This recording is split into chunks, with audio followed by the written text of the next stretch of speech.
કાર્ય પણ ગીતા જ કરે છે. મંગલકારી ગીતા અમૃત સમાન છે.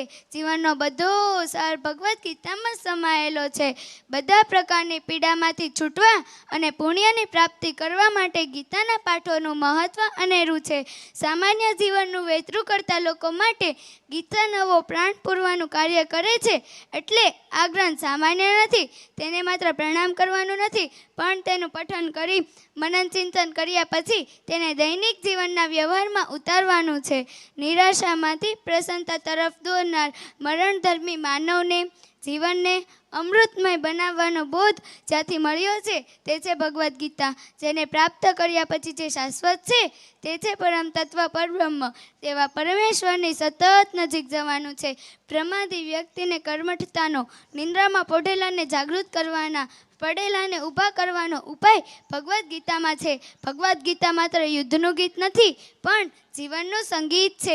યદા યદા હિ ધર્મસ્ય ગ્લાનિર્ભવતિ ભારત અભ્યુત્થાનમધર્મસ્ય તદાત્માનં સૃજામ્યહં પરિત્રાણાય સાધૂનાં વિનાશાય ચ દુષ્કૃતં ધર્મ સંસ્થાપનાર્થાય સંભવામિ યુગે યુગે.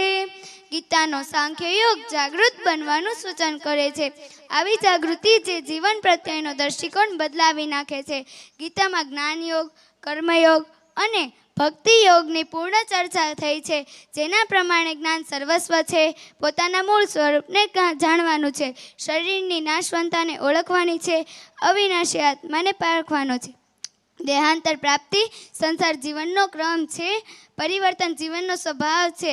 જે આ સમજે છે તે સંસારના સાગરને પાર કરી જાય છે. મોહાશક્તિનું બંધન જીવનભર પીડા આપે છે. મોહ રડાવે છે તો મમતા બાંધે છે. જીવન તરફની અજ્ઞાનતા જ્ઞાનના પ્રકાશથી દૂર કરવાની હોય છે. મોહશક્તિ જીવન તરફ ભગવાન શ્રી કૃષ્ણ ભગવદ્ ગીતામાં ભગવાન શ્રી કૃષ્ણએ જ્ઞાનનો મહિમા ગાયો છે. નહીં જ્ઞાનેન સદશ પવિત્રમ ઇહ વિદ્યતે, નહીં જ્ઞાનેન સદશ પવિત્રમ ઇહ વિદ્યતે. અર્થાત જ્ઞાન સમાન આ જગતમાં બીજું કશું પવિત્ર નથી. અર્થાત જ્ઞાન સમાન આ જગતમાં બીજું કશું પવિત્ર નથી. જ્ઞાન મનુષ્યને જીવવાની દ્રષ્ટિ આપે છે. જ્ઞાન મનુષ્યને જીવવાની દ્રષ્ટિ આપે છે. જ્ઞાન એ જ શક્તિ છે. જ્ઞાન વિના અંધકાર છે. જ્ઞાન એ જ શક્તિ છે. જ્ઞાન વિના અંધકાર છે. આત્મજ્ઞાન દ્વારા જ પરમ શાંતિ મળે છે. આત્મજ્ઞાન દ્વારા જ પરમ શાંતિ મળે છે.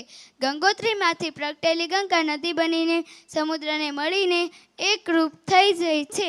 તે જ પ્રમાણે જ્ઞાન માર્ગ, કર્મ માર્ગ અને ભક્તિ માર્ગ ત્રણેય મળીને પરમાત્મા રૂપી મહાસાગરને ભળીને એક રૂપ થઈ જતા હોય છે.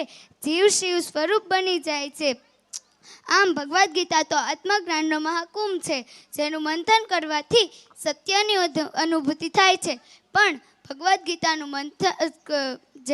ભગવદ્ ગીતાનું પઠન અને ઊંડો અભ્યાસ કરવાથી આજના મુશ્કેલીઓ, સમસ્યાઓમાં અટવાયેલા માનવને તે જરૂર તે અંતઃદ્રષ્ટિ આપશે અને પોતાના જીવનને સારી રીતે, સાચી રીતે જીવવાની કળા શીખવી જશે. પ્રકૃતિનો સાર પરમેશ્વર છે, તેમ ધર્મનો સાર ગીતા છે. સમયની પણ કોઈ સીમા હોઈ શકે, પરંતુ ભગવાન શ્રી કૃષ્ણ દ્વારા ઉચ્ચારાયેલી ગીતાની સુવાસ તો ચારેય દિશામાં અનંત કાળ સુધી ફેલાતી રહેશે.